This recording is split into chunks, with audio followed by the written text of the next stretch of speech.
Hindi pa, pare. Merong pambarahaya si Coach Chot. Alam nyo, ako, si Coach Chot, tagal kami nagsama niyan. Sa Pure Foods, yung team namin dati, talagang naging coach ko pa siya.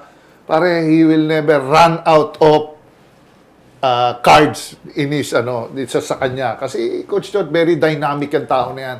Ang dami niyang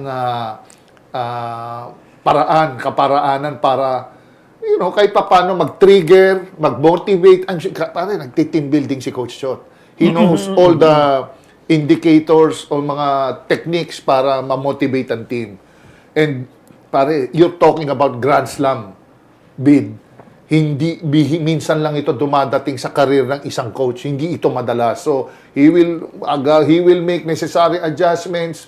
Baka magbigay na magtapon niya ng mga he can afford pare, to do that because, pare, 1-3.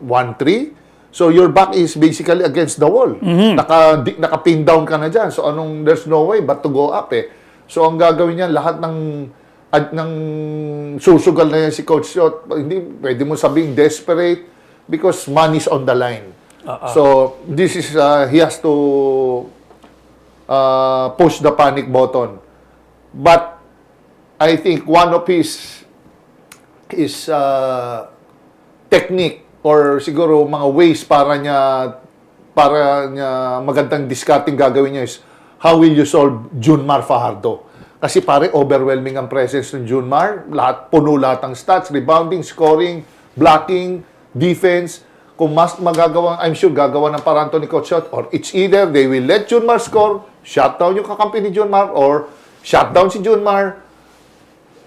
Baka pwedeng ilimit yung mga guards or kaya si John other way. Baka pwedeng kailangan istopin mo kahit isa sa kanila Tama.